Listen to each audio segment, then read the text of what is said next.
Hi hello ನಮಸ್ಕಾರ ಎಲ್ಲರಿಗೂ ಮತ್ತೊಮ್ಮೆ ನಿಮ್ಮೆಲ್ಲರಿಗೂ ನನ್ನ ಮಿನಿ ವ್ಲಾಗಿಗೆ ಸ್ವಾಗತ. ನಾವಿವತ್ತು ಬಂದಿರೋದು ನ್ಯೂಯಾರ್ಕಲ್ಲೇ ಇರುವಂತಹ ಪೊಮೋನೋ ಟೆಂಪಲ್ಗೆ. ತುಂಬಾ ಅದ್ಭುತವಾಗಿದೆ ಇದು ಟೆಂಪಲ್. ಫಸ್ಟ್ ಟೈಮ್ ನಾವಿವತ್ತು ಬರ್ತಾ ಇರೋದು. ಆದರೆ ಯಾಕೆ ಇಷ್ಟು ವರ್ಷ ಬಂದಿರಲ್ಲ ಅಂತ ನಮಗೂ ಗೊತ್ತಿಲ್ಲ. ಈ ವರ್ಷ ಈ ದೇವಸ್ಥಾನ 25 ವರ್ಷದ ಸಂಭ್ರಮದಲ್ಲಿದೆ ಅಂತಲೇ ಹೇಳ್ಬೋದು. ಸೊ ಅದಕ್ಕೋಸ್ಕರ ನಾವು ಆ್ಯಕ್ಚುಲಿ ಸರ್ಚ್ ಮಾಡ್ತಾ ಇರುವಾಗ ಇದು ಸಿಕ್ತು ನಮಗೆ. 25ನೇ ವರ್ಷದ ಆ್ಯನಿವರ್ಸರಿ ಸೆಲೆಬ್ರೇಟ್ ಮಾಡ್ತಿದೆ ಅಂತ, ಹಾಗಾಗಿ ನಾವು ಇಲ್ಲಿ ಬಂದ್ವಿ.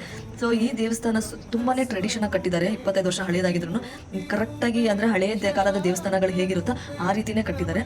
ಹಾಗೆಯೇ ಸುತ್ತ ಈ ರೋಡ್ ನೋಡ್ತಾ ಇರ್ಬೋದು. ಅದು ಪ್ರತಿ ವರ್ಷ ತೇರು ಎಳೆಯೋದಕ್ಕೋಸ್ಕರ ಅದು ರೋಡ್ನ ಅಷ್ಟು ಚೆನ್ನಾಗಿ ರಂಗೋಲಿ ಹಾಕಿ ಅಲಂಕರಿಸಿದ್ದಾರೆ. ತುಂಬಾ ಚೆನ್ನಾಗಿ ಅನಿಸ್ತಾ ಇತ್ತು. ಹಾಗೆಯೇ ನಾವೀಗ ಒಳಗೆ ಹೋಗ್ತಾ ಇದ್ವಿ. ಆದರೆ ಒಳಗಡೆ ಟೆಂಪಲಲ್ಲಿ ಫೋಟೋ ವಿಡಿಯೋ ಮಾಡೋಂಗಿಲ್ಲ ಅಂತ ಹೇಳೋದಕ್ಕೆ ಮಾಡ್ತಾ ಇಲ್ಲ. ಬಟ್ ಹೋಮ ಹವನ ಎಲ್ಲ ಇಟ್ಕೊಂಡಿದ್ರು 25ನೇ ವರ್ಷ ಸಂಭ್ರಮಕ್ಕೋಸ್ಕರ. ಜೊತೆಗೆ ಅದೇ ಸಂಭ್ರಮಕ್ಕೋಸ್ಕರ ಇವತ್ತು ಬಾಳೆಯಲ್ಲಿ ಊಟ ಕೂಡ ಇಟ್ಕೊಂಡಿದ್ರು. ಸೊ ನೋಡ್ತಾ ಇರ್ಬೋದು ಬಡಿಸೋರು ಕೂಡ ಎಷ್ಟು ಟ್ರೆಡಿಷನ್ ಆಗಿ ಬಡಿಸ್ತಾ ಇದ್ದಾರೆ ಅಂತ. ಹಾಗೆಯೇ ನಮಗೆ ಆ ಬಾಳೆ ಎಲೆ ಊಟದ ಭಾಗ್ಯ ಕೂಡ ಸಿಕ್ತು ಅಂತಲೇ ಹೇಳ್ಬೋದು. ಸೊ ಊಟದ ಜೊತೆಗೆ ಆ ಬಾಳೆ ಎಲೆಯ ಟೇಸ್ಟ್ ಕೂಡ ಅಡುಗೆಯಲ್ಲಿ ಸೇರ್ಕೊಂಡಿತ್ತು. ಅಡುಗೆ ಮಾತ್ರ ತುಂಬಾ ಅದ್ಭುತವಾಗಿತ್ತು, ತುಂಬ ಟೇಸ್ಟಿಯಾಗಿತ್ತು. ಸೊ ನೋಡಿದ್ರೆ ಎಷ್ಟು ಜನ ಸೇರಿದ್ದಾರೆ ಅಂತ. ತುಂಬಾ ಜನ ಇದ್ರು. ಎಲ್ಲರೂ ಊಟಕ್ಕೋಸ್ಕರ ಕ್ಯೂ ಇತ್ತು. 1 ಅವರ್ ವೇಟ್ ಮಾಡಿದ್ವಿ. ಹಾಗೆಯೇ ದರ್ಶನಕ್ಕೋಸ್ಕರ ಕೂಡ ಸ್ವಲ್ಪ ಕ್ಯೂ ಇತ್ತು, ಅಲ್ಲೂ ಕೂಡ ವೇಟ್ ಮಾಡಿದ್ವಿ. ಆದರೆ ಯಾರೂ ಎಲ್ಲೂ ತಳ್ಳೋದಾಗಲಿ ಯಾವುದನ್ನು ಏನೂ ಮಾಡ್ದೇನೆ ಇಷ್ಟು ಸಮಾಧಾನವಾಗಿ ನಿಂತಿದ್ದು ಕಾದು ಊಟ ಮಾಡಿದ್ವಿ, ದರ್ಶನ ಪಡೆದ್ವಿ. ಹಾಗೆಯೇ ಎಲ್ಲರೂ ಟ್ರೆಡಿಷನ್ ಡ್ರೆಸ್ಸಲ್ಲಿ ನೋಡೋದಕ್ಕೆ ಖುಷಿ ಆಗ್ತಾ ಇತ್ತು, ಇವನ್ ಚಿಕ್ಕ ಮಕ್ಕಳಿಂದ ಹಿಡಿದು. ಸೊ ಈ 25 ವರ್ಷದಲ್ಲಿ ಸಂಭ್ರಮದಲ್ಲಿ ನಾವು ಕೂಡ ಭಾಗಿಯಾಗಿರೋದು ನಮಗೆ ತುಂಬಾ ಖುಷಿ ಆಯಿತು. So thank you.